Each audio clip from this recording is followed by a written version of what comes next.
What would you think if I told you that the version of you living the life you crave already exists?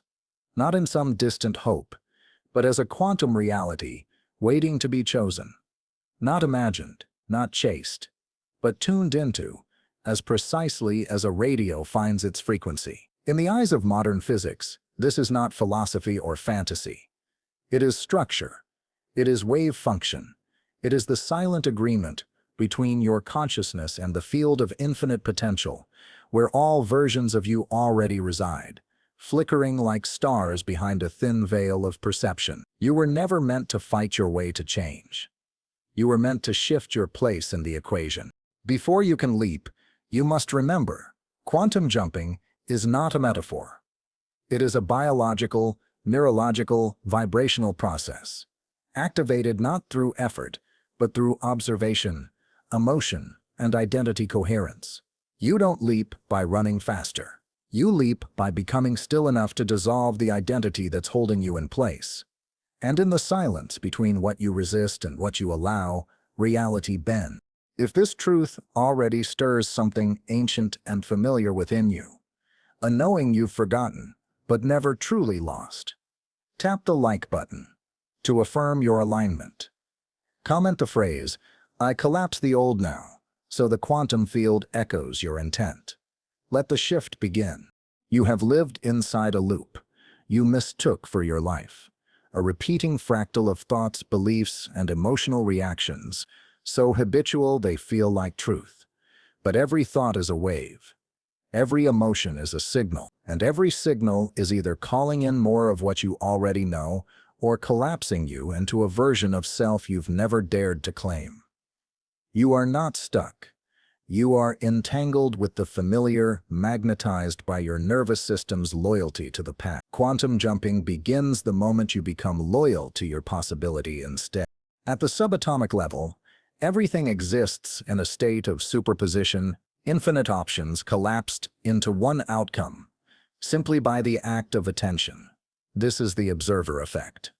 And you are the observer. The one collapsing timelines. The one holding the power to choose. But the version of you you're living today is not the only one available. It is just the one your thoughts have collapsed most consistently. Change the thought. Change the emotion. The field responds. The most misunderstood truth is that the universe is not responding to what you want. It is responding to what you are. The signal you emit is not your wish, but your frequency. And frequency is not a mantra or an affirmation, it is your emotional baseline. It is how you feel when no one is watching. It is the energetic signature you carry when your body is at rest and your soul is exposed. To jump, you must feel differently before life gives you a reason to. That is the contradiction. That is the portal. Quantum reality is not a reward for spiritual perfection. It is a mirror for inner coherence. When your thoughts and emotions harmonize, when your identity no longer wars with your vision, the jump becomes instant.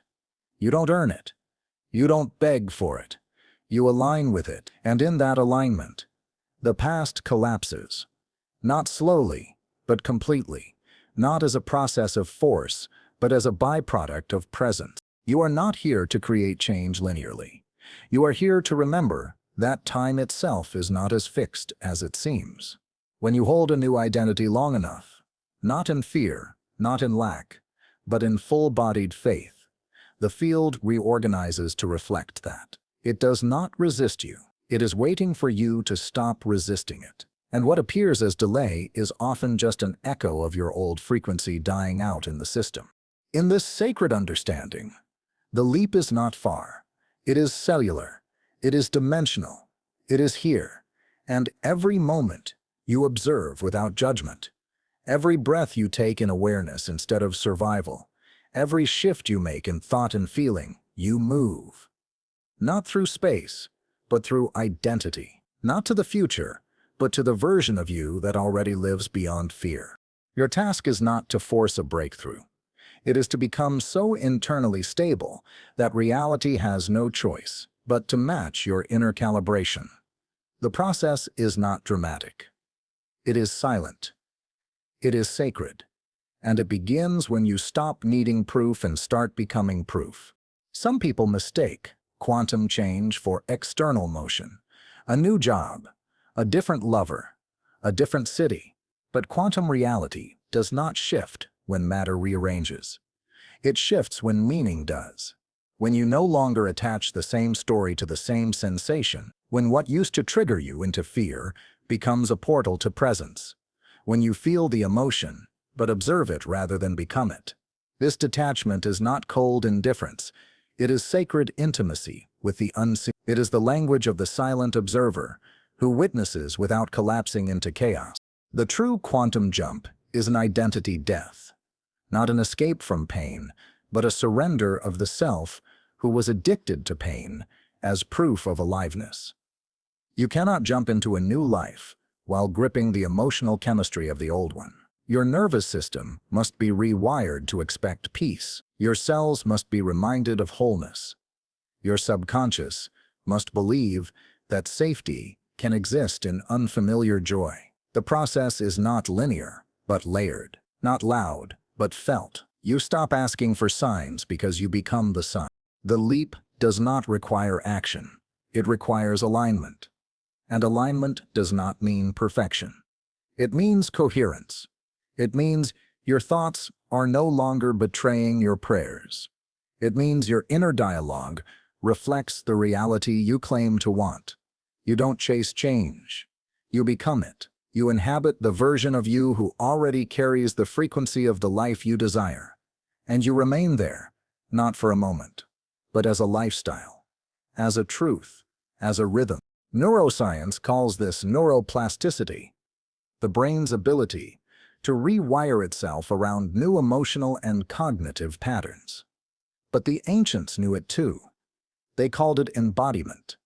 The moment you no longer react in habitual fear, the circuitry of suffering begins to dissolve. The more often you observe from stillness, the more your body becomes an instrument of truth rather than trauma. This is not metaphysical poetry. It is measurable transformation. There is a kind of power that arises when you stop identifying with your thoughts and start observing them like passing clouds. In that space between awareness and reactivity, you reclaim your authority over reality. You begin to feel time bend, synchronicity emerge, and opportunity reorganize itself around your new signal. The field does not resist change. It simply waits for stability before it reflects. When you become emotionally fluent, when you stop blaming the world for your vibration, the jump becomes magnetic. You don't have to convince reality to love you.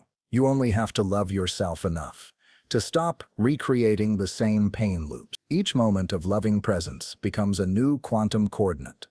Each breath of non-reaction moves you closer to a reality where effort is no longer the price of becoming. What once required years can collapse in days when you stop betraying your future with the energy of your past. This is the paradox. You don't get there by force.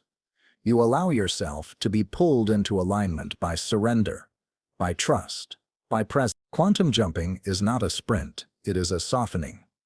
The softer you become internally, the more pliable reality becomes externally. The spiritual and the scientific agree on this. Reality is participatory. It is shaped by attention, molded by belief, stabilized by emotion.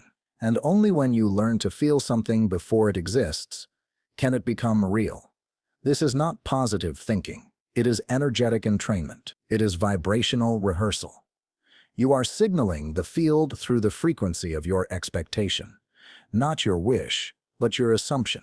So much of the suffering you endure is not because the jump is far, but because you keep returning to the version of you who believes it is. That identity feels familiar. It feels safe, but it is not your truth. It is just the version of self most practiced. It takes courage to observe your familiar self and say, I love you, but we are done. Not with violence, not with shame, but with honor for getting you this far, and with reverence for what is now possible.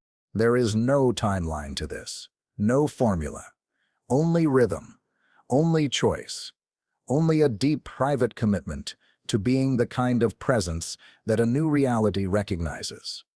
You don't manipulate the quantum field. You harmonize with it. And in that harmony, the leap is inevitable. To exist as the silent observer is to rise above the noise of your conditioned self. It is to feel emotion fully without fusing with it, to witness fear arise without allowing it to narrate your choices. The observer does not suppress. It does not resist. It watches with compassionate detachment, knowing that what is observed is already transforming. In this sacred neutrality, suffering is not denied. It is alchemized, and the very act of observation becomes the instrument of creation.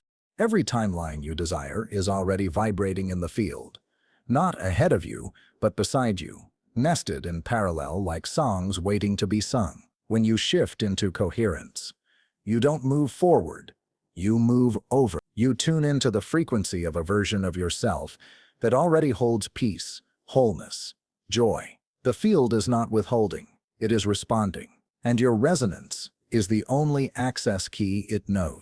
The paradox is this: you cannot jump into the life you want from the frequency of wanting.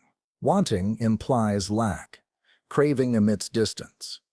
But when you feel gratitude in advance, when you move and breathe and speak as if the new version is already here, the veil thins, and what was once invisible becomes inevitable.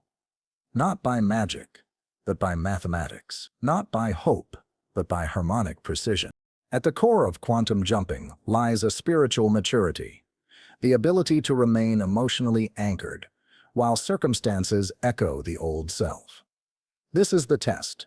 The mirror of the past will attempt to re-engage you.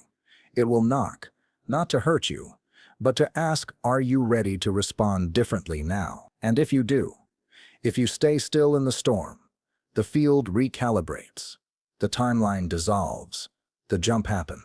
Your biology is not your fate. It is your reflection.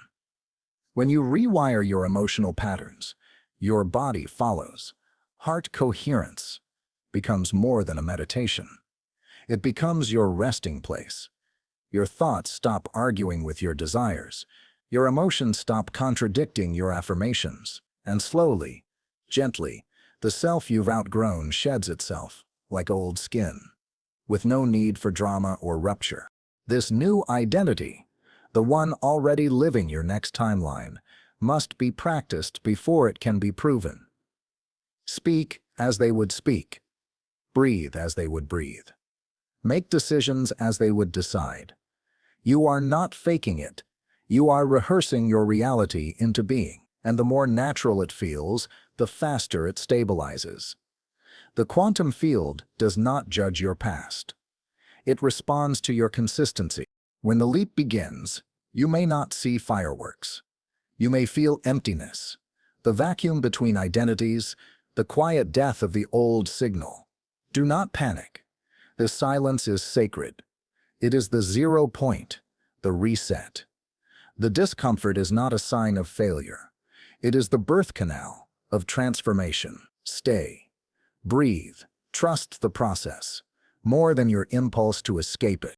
The world around you will often reflect the old story, even as the new one takes root.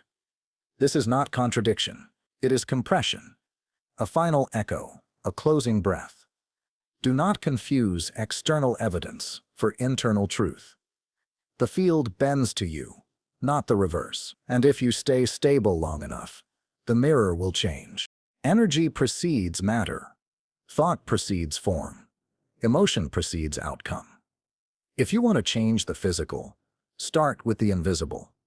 Shift your baseline from doubt to faith, from reactivity to observation, from noise to stillness.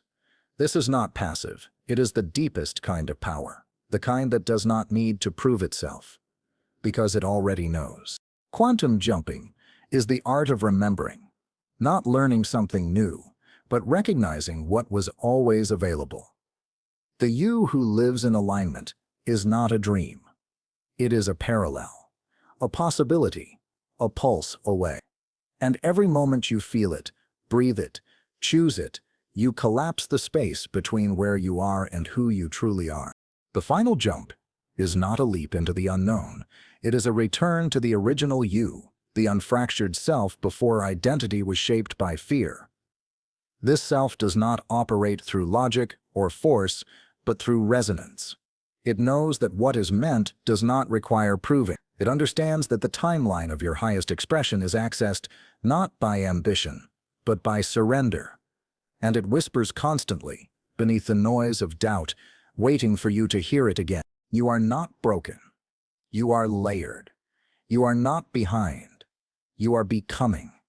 And in the stillness between desire and manifestation lies the sacred space where your presence alone begins to call forward a different outcome. The observer within you is not passive. It is potent. It is the orchestrator of the unseen. And when it stops reacting, the universe stops repeating. You are not here to survive this life. You are here to sculpt it. Neurons that fire together wire together, and so does identity.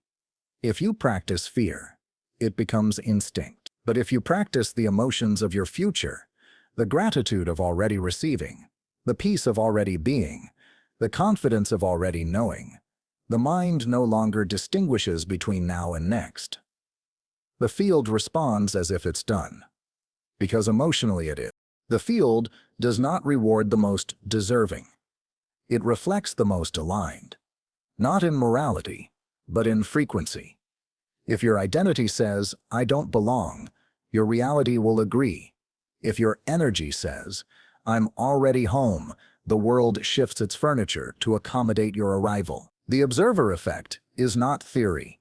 It is a spiritual law. And every belief you refuse to update becomes a wall between timelines. Do not wait for permission to feel whole. The signal you emit creates the path. When you decide you are already enough, already worthy, already anchored, the mirror bends. The struggle ends. Not because the world has changed, but because you stopped needing it to. The version of you that jumps does not resist what is. It sees through it. And in that seeing, the old dissolves. Most people don't change because they're waiting for external evidence before they shift internally. But evidence doesn't come first. Energy does. If you want love, become the frequency of love. If you want freedom, stop clinging to what you fear to lose. Every external state is a delayed reflection of an internal frequency. The field is not holding you back. Your emotions are. This is not performance. It is presence. The version of you that already lives the reality you desire is not louder. It is quieter, more steady, more surrendered. The need to control, explain, or prove disappears because that version knows what is aligned cannot be taken, what is real cannot be missed, and what is embodied cannot be denied. You don't need to do more. You need to be differently. You need to become the still point in a turning world, the signal that doesn't flinch, the observer that does not collapse to fear. You become untouchable, not through defense, but through detachment. And when your identity is no longer shaped by survival, reality becomes a playground, not a battlefield. Your quantum leap is not waiting for you to struggle harder. It's waiting for you to feel different, to let go of the desperation that whispers, "not yet," and choose the presence that says, "already here." The versions of you that hold your desires are not hiding. They are humming, just outside the frequency of your current identity. Tune in, not by chasing, but by becoming. Reality doesn't shift when you force it. It shifts when you observe differently.